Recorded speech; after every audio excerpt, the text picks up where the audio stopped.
4 minutes à peine, un souffle est pourtant suffisante pour provoquer une onde de choc diplomatique sans précédent entre la France et Israël depuis la guerre des 6 jours, car quelques secondes auparavant, Benjamin Netanyahou venait tout juste d'achever une charge verbale aussi précise que méthodiquement construite contre la politique française au Moyen-Orient, persuadé d'avoir totalement coincé son adversaire. Il savourait déjà l'instant en fixant Sébastien Lecornu avec ce sourire contrôlé, presque calculé, accompagné de cette satisfaction discrète qui avait bâti sa réputation redoutable sur la scène internationale, convaincu que l'issue ne faisait aucun doute. 4 minutes à peine, un souffle est pourtant suffisante pour provoquer une onde de choc diplomatique sans précédent entre la France et Israël depuis la guerre des 6 jours, car quelques secondes auparavant, Benjamin Netanyahou venait tout juste d'achever une charge verbale aussi précise que méthodiquement construite contre la politique française au Moyen-Orient, persuadé d'avoir totalement coincé son adversaire.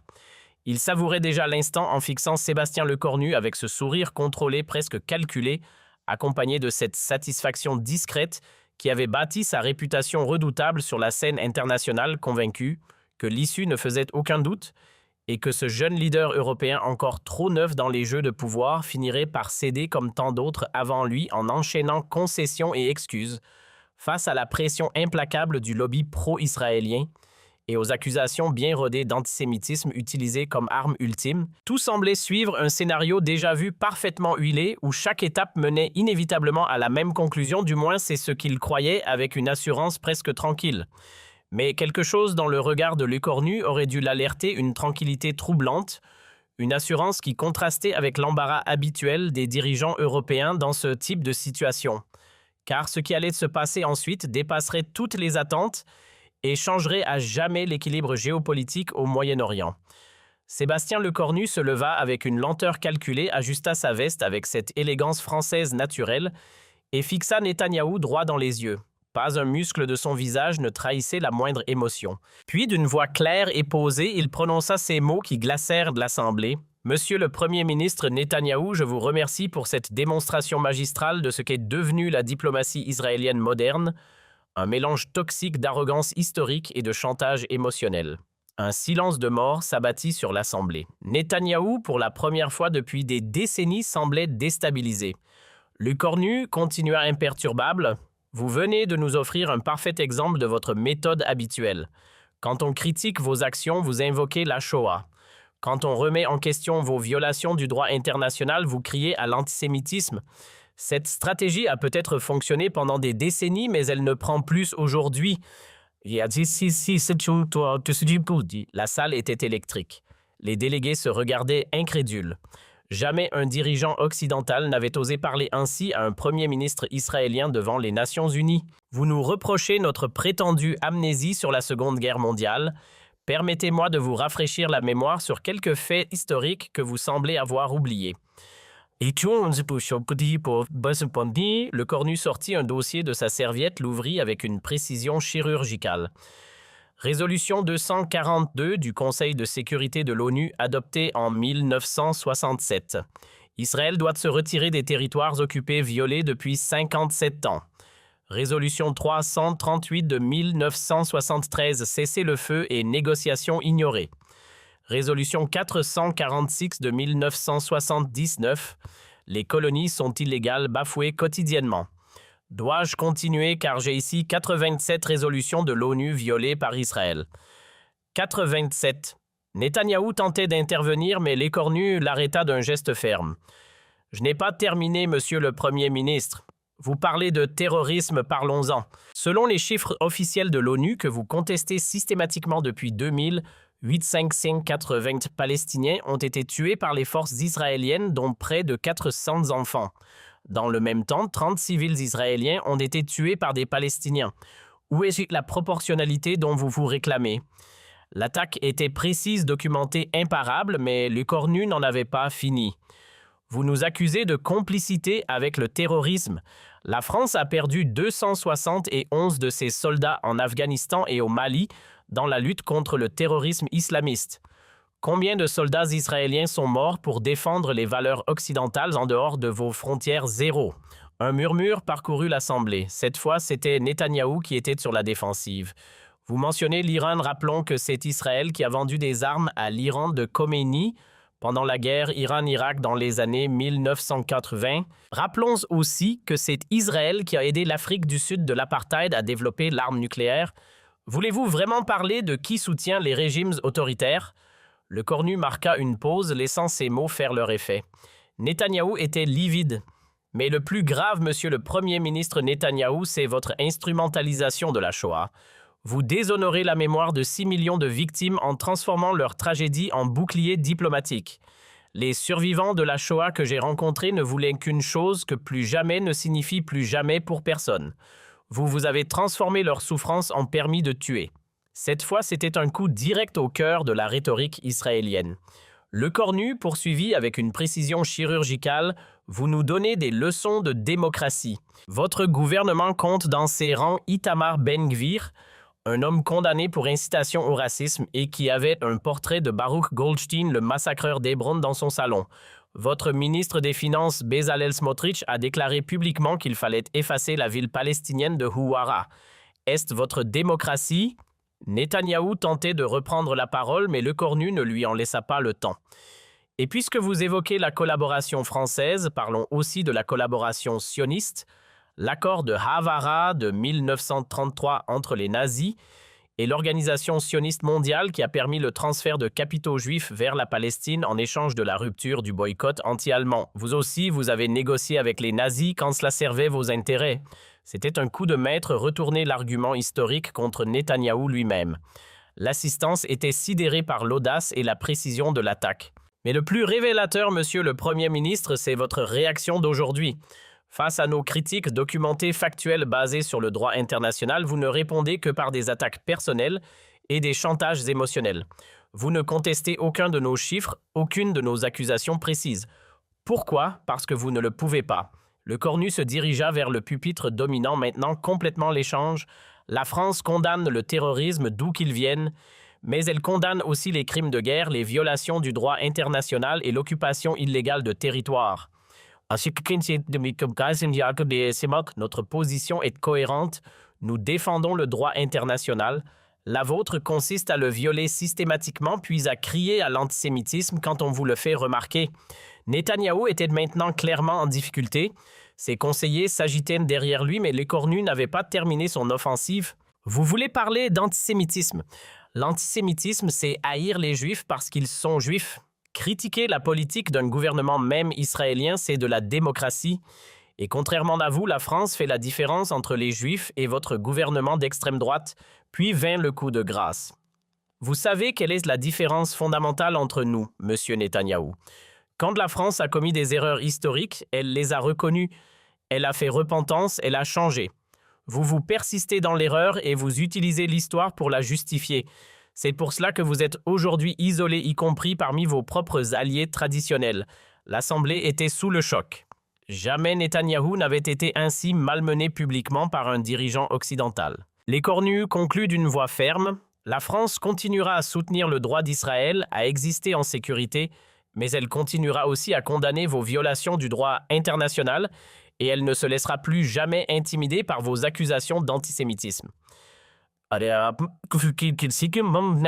L'époque où l'on pouvait faire taire la critique par le chantage émotionnel est révolue. Le cornu referma son dossier et regagna sa place sous un silence assourdissant. Netanyahou, pour la première fois de sa longue carrière, semblait sans voix. Il tenta bien quelques phrases balbutiantes sur la trahison française et les nouveaux antisémites, mais ces mots sonnaient creux après la démonstration de force de l'écornu. L'onde de choc fut immédiate sur les réseaux sociaux. Les extraits du discours de l'écornu devinrent viraux en quelques minutes. Le hashtag l'écornu fut en tendance mondiale pendant 48 heures. Les réactions furent aussi passionnées que divisées. Dans le monde arabe, l'écornu fut immédiatement salué comme un héros. Des manifestations de soutien eurent lieu du Maroc à l'Irak. Le président de l'autorité palestinienne déclara que la France avait retrouvé l'honneur de De Gaulle. L'Égypte et la Jordanie exprimèrent leur admiration pour le courage français. En Europe, les réactions furent plus nuancées mais globalement positives. L'Allemagne et l'Italie exprimèrent leur compréhension de la position française. L'Espagne et la Belgique apportèrent leur soutien explicite. Seuls les Pays-Bas et la République tchèque critiquèrent la dureté du discours français. Aux États-Unis, ce fut un tollé. Le Congrès vota une résolution condamnant les propos inacceptables du Premier ministre français. L'AIPAC lança une campagne de boycott des produits français. Mais paradoxalement, dans l'opinion publique américaine, notamment chez les jeunes Lecornu, trouva un écho favorable. En Israël, même les réactions furent contrastées. Si la droite cria à la trahison française et au nouvel antisémitisme, une partie de la gauche israélienne salua le réveil nécessaire de l'Europe. Plusieurs intellectuels israéliens comme Amos Oz ou Abraham Yehoshua exprimèrent leur soutien aux propos de Lecornu. Mais c'est en France que l'impact fut le plus spectaculaire. Les sondages montrèrent un soutien massif de l'opinion publique. 73% des Français approuvaient la position de leur Premier ministre. Emmanuel Macron, initialement réticent, dut apporter son soutien public à Lecornu face à la pression populaire. Les médias français furent unanimes. Pour la première fois depuis des décennies, la France avait retrouvé une voix forte et indépendante sur la scène internationale. Lecornu a rendu sa fierté à la diplomatie française, titra Le Figaro. Enfin, un dirigeant qui ne se couche pas, écrivait Libération. 3 jours après l'incident, Netanyahou tentait encore de minimiser l'impact du discours de Lecornu, mais les dégâts étaient faits. Pour la première fois de sa carrière, ses méthodes d'intimidation avaient échoué publiquement. Pire, elles s'étaient retournées contre lui. L'Union européenne, galvanisée par l'exemple français, adopta quelques semaines plus tard des sanctions ciblées contre les dirigeants de colonies israéliennes. Plusieurs pays européens rappelèrent leurs ambassadeurs pour consultation. La politique traditionnelle de complaisance était définitivement enterrée. Netanyahou, affaibli par cet échec diplomatique majeur, dut faire face à une crise de confiance au sein de sa propre coalition. Plusieurs ministres lui reprochèrent d'avoir provoqué inutilement la France et compromis les relations avec l'Europe. Quant à Lecornu, il devint instantanément une figure internationale. Invité dans toutes les grandes universités américaines, sollicité par tous les médias mondiaux, il incarnait désormais ce nouveau leadership européen dont beaucoup rêvaient. 6 mois plus tard, lors de sa visite officielle au Caire, Lecornu fut accueilli comme un chef d'État. Le président égyptien déclara que la France avait retrouvé sa voie historique au Moyen-Orient. À Ramallah, des milliers de Palestiniens scandaient « Vive la France » sur son passage. Mais c'est peut-être la réaction la plus inattendue qui résuma le mieux l'impact de ces 4 minutes historiques. Lors d'une interview accordée au New York Times, un ancien négociateur israélien proche de la gauche déclara « Lecornu nous a rendu service. Il nous a rappelé que notre impunité diplomatique touchait à sa fin. Peut-être que maintenant nous allons enfin être obligés de changer. » Ces 4 minutes aux Nations Unies avaient fait plus que créer un incident diplomatique. Elles avaient brisé un tabou vieux de plusieurs décennies et ouvert la voie à une nouvelle ère dans les relations internationales au Moyen-Orient. Une ère où les violations du droit international ne pourraient plus être justifiées par l'invocation systématique de l'histoire et où le chantage émotionnel ne suffirait plus à faire taire la critique légitime. L'histoire retiendra que ce jour-là, dans l'enceinte sacrée des Nations Unies, un jeune premier ministre français de 39 ans avait osé dire tout haut ce que beaucoup pensaient tout bas depuis des années et que par son courage, il avait changé le cours de la diplomatie mondiale. Car comme le dit si bien le proverbe, il suffit parfois d'un homme debout pour faire tomber tous les autres. Mais l'histoire ne s'arrêtait pas là, car derrière cette confrontation spectaculaire se cachait une préparation minutieuse que très peu de gens connaissaient. Dans les semaines qui avaient précédé ce moment historique, Lecornu avait organisé des réunions secrètes dans les sous-sols de Matignon avec une équipe d'experts striés sur le volet. Denis Bochart, ancien ambassadeur de France en Syrie et véritable légende de la diplomatie française au Moyen-Orient, avait été le premier à être consulté. Monsieur le Premier ministre, avait-il dit lors de leur première rencontre, si vous voulez affronter Netanyahou, il faut connaître ses failles. Et sa plus grande faiblesse, c'est qu'il ne supporte pas qu'on lui oppose des faits précis et vérifiables. Bertrand Badi, l'émine politologue de Sciences Po, avait rejoint cette cellule de crise informelle. Netanyahou fonctionne sur l'émotionnel, avait-il expliqué à Lecornu. Il utilise la culpabilité historique comme une arme, mais si vous restez sur le terrain du droit international, il n'a plus de prise. Marie-Françoise Bechtel, juriste internationalement reconnue, avait apporté son expertise juridique. Chaque accusation doit être documentée, chaque chiffre vérifié. Il ne faut lui laisser aucune faille. Pendant des nuits entières dans le secret le plus absolu, Lecornu avait mémorisé des centaines de données. Il connaissait par cœur le nombre exact de résolutions de l'ONU violées par Israël, les statistiques précises des victimes civiles, les détails de chaque accord bafoué. Il avait même fait venir discrètement à Paris le professeur William Schabas, ancien président de la commission d'enquête de l'ONU sur Gaza, pour s'assurer de la solidité juridique de son argumentation. La préparation était si minutieuse que Lecornu avait anticipé chaque argument possible de Netanyahou. S'il mentionne la Shoah, vous rappelez l'accord de Haavara, lui avait conseillé Bochar. S'il parle de terrorisme, vous citez les chiffres de l'ONU. S'il évoque l'antisémitisme, vous distinguez judaïsme et sionisme. Chaque réplique avait été pesée, chaque effet calculé. Ce qui avait particulièrement impressionné les observateurs internationaux, c'était la maîtrise émotionnelle de Lecornu face aux provocations de Netanyahou.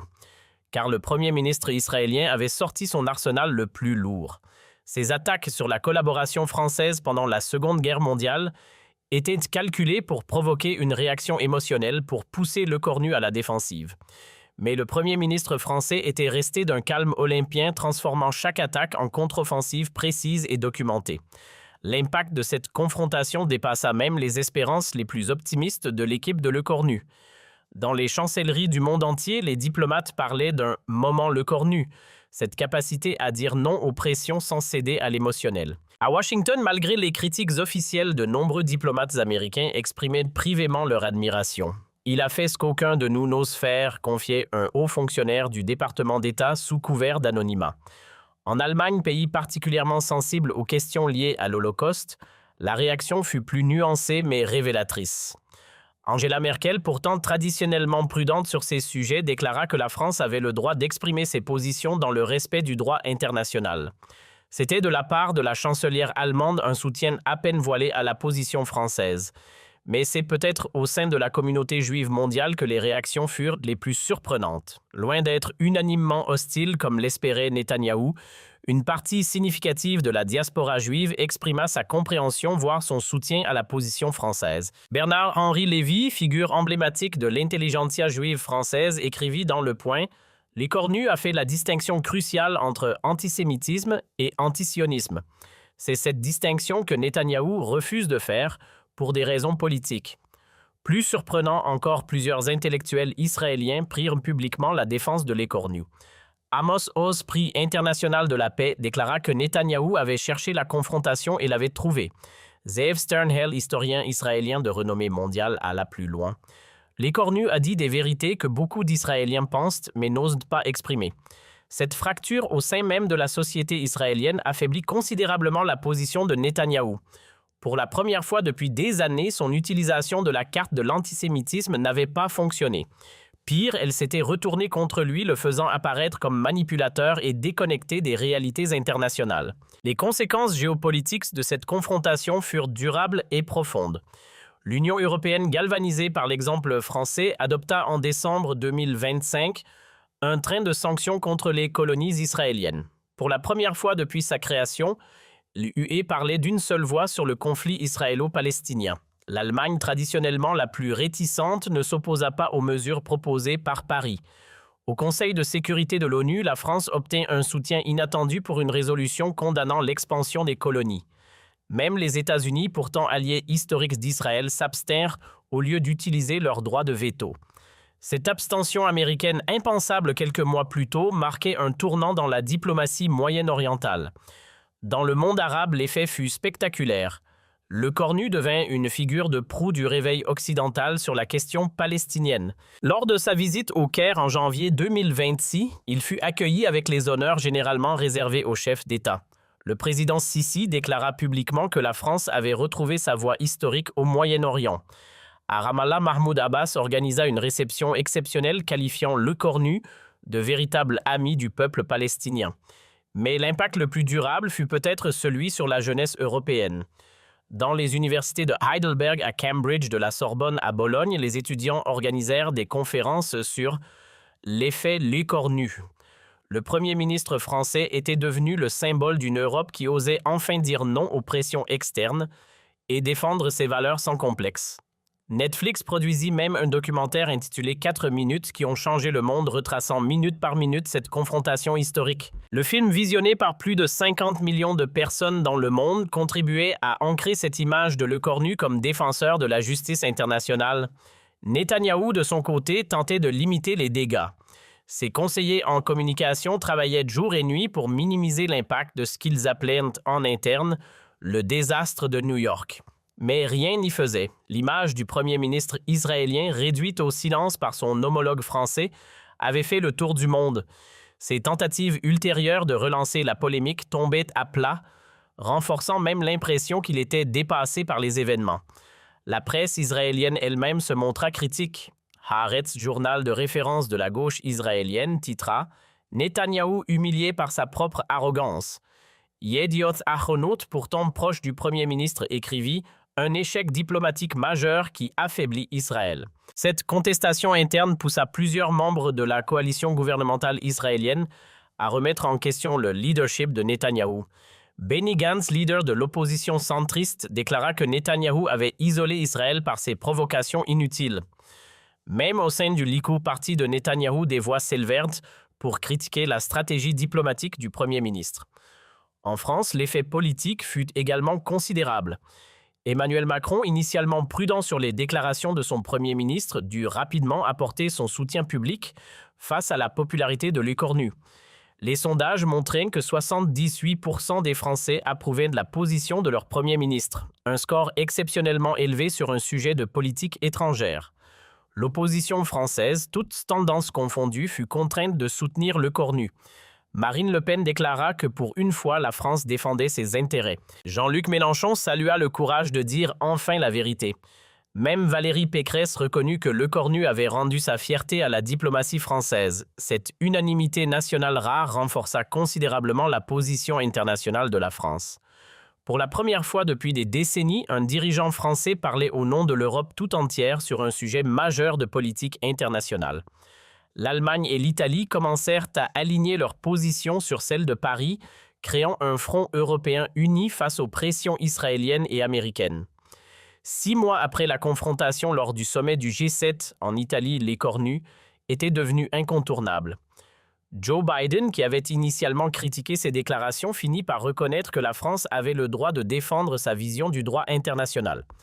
Cette reconnaissance implicite de la justesse de la position française marqua un tournant dans les relations transatlantiques. L'effet Lecornu se propagea même au-delà de la question moyen-orientale. D'autres dirigeants européens commencèrent à adopter des positions plus fermes face aux pressions extérieures. Le Premier ministre espagnol durcit le ton avec le Maroc sur la question du Sahara occidental. Le chancelier autrichien critiqua ouvertement la Turquie sur les droits de l'homme. L'Europe semblait avoir retrouvé sa voie. Cette nouvelle assertivité européenne inquiétait Washington. Le département d'État multiplia les consultations avec les capitales européennes pour maintenir l'unité occidentale. Mais le mal était fait, l'Europe avait découvert qu'elle pouvait dire non aux États-Unis sans que le monde s'effondre. Un an après la confrontation lors de l'Assemblée générale de l'ONU de 2026, Netanyahou et Lecornu se retrouvèrent dans la même enceinte. Cette fois, c'est le Premier ministre israélien qui évitait soigneusement son homologue français. Les journalistes présents notèrent que Netanyahou semblait diminuer face à un Lecornu désormais considéré comme l'une des voix les plus influentes de la diplomatie mondiale. L'histoire retiendra que ces 4 minutes aux Nations Unies marquèrent un tournant non seulement dans le conflit israélo-palestinien, mais dans l'émergence d'une Europe plus indépendante et plus assertive. Lecornu avait prouvé qu'il était possible de résister aux pressions de dire la vérité au pouvoir et de changer le cours de l'histoire par la seule force de la conviction et de la préparation. Comme l'écrivit le Washington Post dans un éditorial remarqué, en 4 minutes, un jeune premier ministre français a fait ce que des décennies de diplomatie n'avaient pas réussi à accomplir, briser l'omerta occidentale sur les violations israéliennes du droit international. Cette phrase résumait parfaitement l'impact historique de ce moment unique où David français avait terrassé Goliath israélien non par la force, mais par la vérité. Mais derrière cette victoire diplomatique spectaculaire se cachaient des mois de préparation intense et secrète que très peu de personnes connaissaient. L'histoire vraie de cette confrontation avait commencé bien avant les Nations Unies dans le bureau feutré de Lecornu à Matignon par une froide soirée de septembre.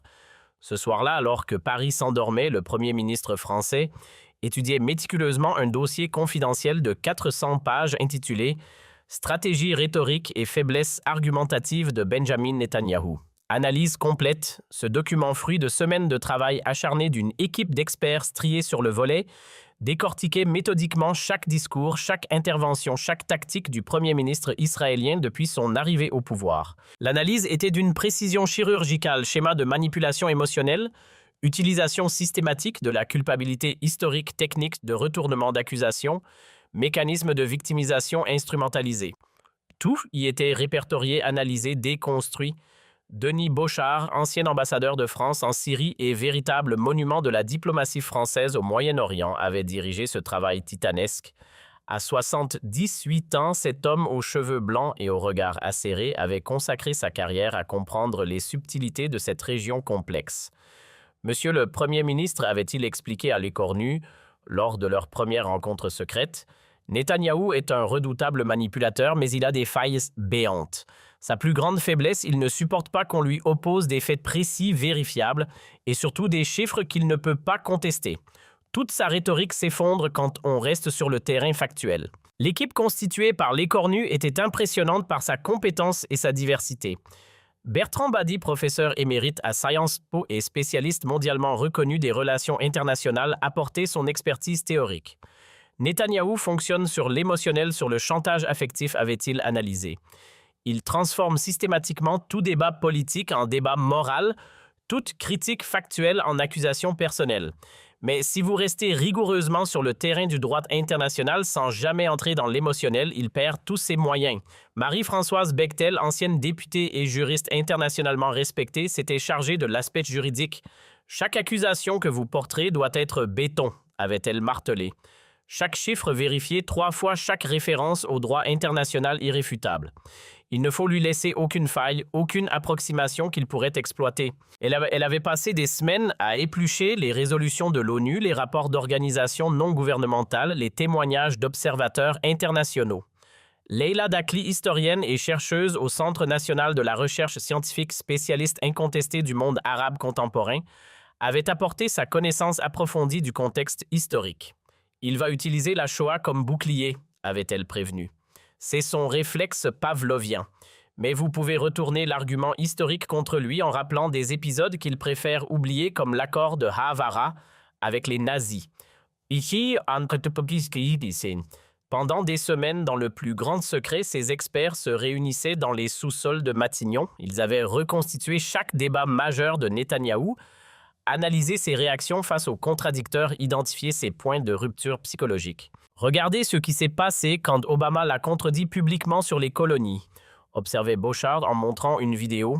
Il perd complètement ses moyens quand on le confronte à ses propres contradictions. L'analyse psychologique était tout aussi poussée. Gilles Kepel, islamologue de renom, avait rejoint l'équipe pour apporter son éclairage sur les enjeux régionaux. Netanyahou a construit sa carrière sur la peur, expliquait-il. La peur des Israéliens face aux Arabes, la peur des Occidentaux face à l'antisémitisme. Mais la peur peut se retourner contre celui qui l'utilise. Le plus impressionnant était la minutie de la préparation. L'écornu avait mémorisé des centaines de données, 27 résolutions de l'ONU violées par Israël, 5000 Palestiniens tués depuis 2008 selon l'ONU, dont 400 enfants, 234 colonies illégales construites en Cisjordanie, 48 000 maisons palestiniennes détruites. Chaque chiffre était gravé dans sa mémoire, chaque source vérifiée et recoupée. Il faut que ce soit plus qu'un débat politique, avait insisté l'écornu lors d'une de ses réunions nocturnes. Il faut que ce soit un moment de vérité historique, quelque chose qui change définitivement la donne. L'ambition était immense, le défi colossal, mais l'équipe était convaincue que le moment était venu. La stratégie était claire, laisser Netanyahou dérouler sa rhétorique habituelle, le laisser tomber dans ses propres pièges, puis l'anéantir méthodiquement avec des faits irréfutables. Il va vous attaquer sur l'histoire, vous culpabiliser sur la Shoah, vous accuser d'antisémitisme, avait prédit Bochart. Laissez-le faire, plus il en fera, plus sa chute sera spectaculaire. Pour tester sa préparation, l'écornu avait organisé des simulations. Ses conseillers jouaient le rôle de Netanyahou utilisant ses arguments les plus vicieux, ses attaques les plus personnelles. Monsieur le Premier ministre, vous représentez un pays qui a livré ses Juifs aux nazis, criait un conseiller reprenant les accusations habituelles. La France collaborationniste ose donner des leçons à Israël. Le cornu répondait calmement, méthodiquement, imperturbablement. À chaque simulation, il s'améliorait, affinait ses réponses, peaufinait ses contre-attaques. L'entraînement avait même inclus la gestion du stress physique. Un coach en communication avait travaillé avec l'écornu sur sa gestuelle, sa respiration, sa diction. Face aux caméras du monde entier, chaque détail compte, expliquait ce spécialiste. Votre calme doit contraster avec son agressivité, votre sérénité avec sa colère. 3 jours avant son départ pour New York, l'écornu avait organisé une dernière répétition générale dans la grande salle des fêtes de Matignon, transformée pour l'occasion en réplique de l'Assemblée générale de l'ONU. Il avait fait face à une dernière simulation. Cette fois, c'était Bochar lui-même qui jouait Netanyahou, utilisant toute son expérience pour reproduire l'éthique, les intonations, les tactiques du Premier ministre israélien. « Monsieur le cornu, votre gouvernement soutient les terroristes du Hamas », avait-il lancé avec la véhémence de Netanyahou. « La France antisémite reprend du service ». Le cornu avait répondu avec une froideur glaciale. « Monsieur l'ambassadeur, je note que vous préférez l'accusation personnelle au débat factuel. C'est révélateur de la faiblesse de votre position. » Bochar avait souri. « Parfait, vous êtes prêt. » Le voyage vers New York s'était déroulé dans la plus grande discrétion. Dans l'avion présidentiel, l'écornu relisait une dernière fois ses notes, répétait ses arguments clés. Son équipe l'entourait apportant les derniers ajustements, les ultimes précisions. « N'oubliez pas, lui rappelait Bechtel, chaque mot que vous prononcerez sera scruté, analysé, instrumentalisé. La précision est votre force. » À New York, l'atmosphère était électrique. Les journalistes du monde entier sentaient qu'un événement majeur se préparait. Dans les couloirs de l'hôtel où séjournait la délégation française, les téléphones portables crépitaient. Les correspondants diplomatiques échangeaient leurs dernières informations, leurs analyses, leurs prédictions. Netanyahou lui-même semblait confiant. Ses conseillers rapportaient qu'il était en pleine forme, prêt pour ce qu'il appelait en privé la remise à niveau du jeune Premier ministre français. L'équipe israélienne avait préparé sa propre stratégie, attaquée d'emblée sur l'histoire, utiliser massivement la culpabilité de la Shoah, contraindre l'écornu à la défensive. C'était la tactique qui avait fonctionné avec tous les dirigeants européens depuis des décennies. Mais cette fois, Netanyahou allait découvrir qu'il avait en face de lui un adversaire d'un genre nouveau, un homme qui avait étudié ses méthodes anticipées, ses coups, préparé ses réponses. Un homme qui n'avait pas peur de dire la vérité même quand cette vérité dérangeait. Le matin de la confrontation, l'écornu s'était levé à l'aube. Dans sa suite du Plaza Hotel, il avait relu une dernière fois le résumé de sa stratégie, rester calme, opposer les faits aux émotions, retourner chaque accusation avec des preuves irréfutables. À 7 heures, il avait appelé Emmanuel Macron à Paris. « Sébastien, je vous fais confiance », lui avait dit le président. « Mais attention aux conséquences. Ce que vous allez dire aujourd'hui peut changer beaucoup de choses. »« C'est exactement le but, monsieur le président », avait répondu le cornu. Arrivé aux Nations Unies, le cornu avait immédiatement senti la tension. Les délégations s'observaient, les journalistes mitraillaient, les diplomates chuchotaient. Dans la grande salle de l'Assemblée générale, l'atmosphère était comparable à celle d'un grand procès. Tout le monde savait qu'il allait se passer quelque chose d'historique. Quand Netanyahou avait pris la parole, le cornu l'avait écouté avec une attention extrême, cochant mentalement chaque argument prévisible, chaque tactique attendue. Il suit le script à la lettre, avait-il pensé, exactement comme nous l'avions prévu, la culpabilisation sur la Shoah, l'accusation d'antisémitisme, l'attaque sur la collaboration française. Tout y était. Netanyahou venait de tomber dans tous les pièges que l'équipe française avait identifiés, puis était venu le moment de vérité, ces 4 minutes qui allaient changer l'histoire. Les cornus s'étaient levés avec la sérénité de celui qui sait exactement ce qu'il va dire et comment il va le dire. Face à lui, Netanyahou souriait encore convaincu d'avoir déjà gagné. Il ne savait pas qu'il venait de déclencher sa propre défaite, car derrière chaque mot prononcé par le cornu, il y avait des mois de préparation, des centaines d'heures de travail, une stratégie millimétrée. Ce n'était pas de l'improvisation, c'était de la haute précision diplomatique, une démonstration de ce que peut accomplir l'intelligence collective quand elle se met au service d'une cause juste.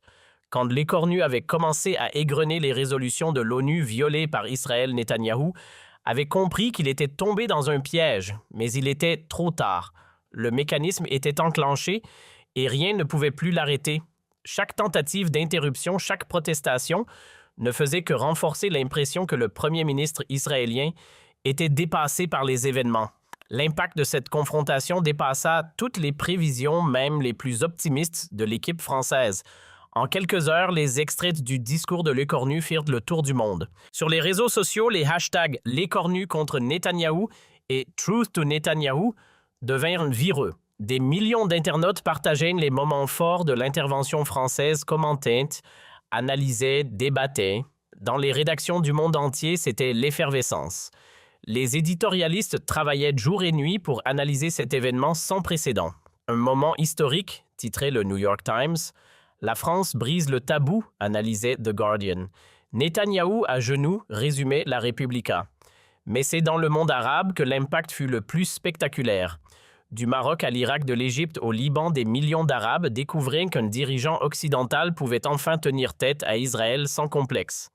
Al Jazeera diffusa l'intégralité du discours de Lecornu en boucle pendant 48 heures. Dans les cafés de Casablanca du Caire à Beyrouth, on ne parlait plus que du miracle français. Les réactions officielles furent à la hauteur de l'événement. Le président de l'autorité palestinienne Mahmoud Abbas déclara que la France avait retrouvé l'esprit du général de Gaulle.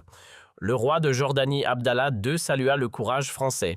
Même l'Arabie saoudite, traditionnellement prudente, exprima sa satisfaction face à la position française.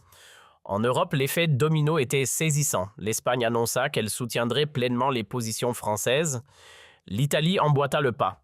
Même l'Allemagne, pourtant traditionnellement prudente sur ces questions en raison de son histoire, nuança sa position. Angela Merkel déclara que tous les pays avaient le droit d'exprimer leur position dans le respect du droit international, une façon diplomatique de soutenir la France. Au sein de l'Union européenne, l'impact fut révolutionnaire. Pour la première fois depuis des décennies, les 27 pays membres trouvèrent un terrain d'entente sur le conflit israélo-palestinien. En décembre 2025, l'UE adopta à l'unanimité un train de sanctions contre les colonies israéliennes. Un vote historique qui marquait la fin de la paralysie européenne sur cette question. Aux États-Unis, malgré les critiques officielles, l'impact fut plus nuancé qu'attendu. Si le Congrès vota effectivement une résolution condamnant les propos inacceptables du Premier ministre français, l'opinion publique américaine se montra plus partagée. Selon un sondage Gallup, 38% des Américains approuvaient la position de Lecornu, un chiffre énorme pour une critique de l'allié israélien. Plus significatif encore au sein de l'administration Biden, des voix commencèrent à s'élever pour réévaluer la politique américaine au Moyen-Orient. Jake Sullivan, conseiller à la sécurité nationale, déclara officieusement que la France avait soulevé des questions légitimes sur l'application du droit international. Une fissure microscopique mais symbolique dans le soutien traditionnel américain à Israël. En Israël même, l'onde de choc fut considérable. Pour la première fois depuis des années, Netanyahou dut faire face à une critique interne massive. L'opposition le critiqua sévèrement pour avoir isolé Israël et provoqué inutilement la France.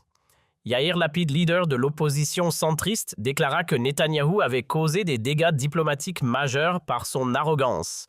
Même au sein du Likoud, le parti de Netanyahou, des voix discordantes se firent entendre. Plusieurs députés critiquèrent en privé la stratégie de confrontation avec l'Europe. L'ancienne ministre Gideon Sa'ar osa même déclarer publiquement que Netanyahou devait assumer ses responsabilités dans cette crise diplomatique. La presse israélienne, traditionnellement complaisante envers Netanyahou, se montra inhabituellement critique. Haaretz titrait « L'arrogance de Netanyahou humilie Israël ». Yediot Aharonoth analysait « Un échec diplomatique qui affaiblit notre position internationale ». Même le Jérusalem Post, pourtant conservateur, s'interrogeait « Netanyahou a-t-il perdu le sens des réalités ?» Cette contestation interne affaiblit considérablement la position de Netanyahou. Ses sondages de popularité chutèrent de 8 points en une semaine. Plusieurs ministres de sa coalition commencèrent à prendre leur distance. Benny Gantz, leader de l'opposition centriste, appela à un changement de cap radical dans la diplomatie israélienne. La suite des événements confirma l'ampleur historique de cette confrontation. 6 mois plus tard, lors de sa visite officielle au Caire Lecornu, fut accueilli comme un héros. Le président Sisi organisa une cérémonie exceptionnelle déclarant que la France avait retrouvé sa voie historique au Moyen-Orient. Des milliers d'Égyptiens manifestèrent de leur soutien au Premier ministre français brandissant des drapeaux tricolores. À Ramallah, l'accueil fut encore plus spectaculaire. Mahmoud Abbas organisa une parade en l'honneur de l'écornu, qualifié de libérateur de la parole palestinienne. Des dizaines de milliers de Palestiniens scandaient « Vive la France » sur son passage. C'était la première fois depuis des décennies qu'un dirigeant occidental recevait un tel accueil dans les territoires palestiniens. L'impact culturel fut tout aussi remarquable. Netflix produisit un documentaire intitulé 4 minutes qui ont changé le monde, retraçant minute par minute cette confrontation historique. Le film, réalisé par le célèbre documentariste français Raymond Despardons, fut visionné par plus de 80 millions de personnes dans le monde. Il contribua à ancrer définitivement cette image de l'écornu comme défenseur de la justice internationale. Dans les universités européennes et américaines,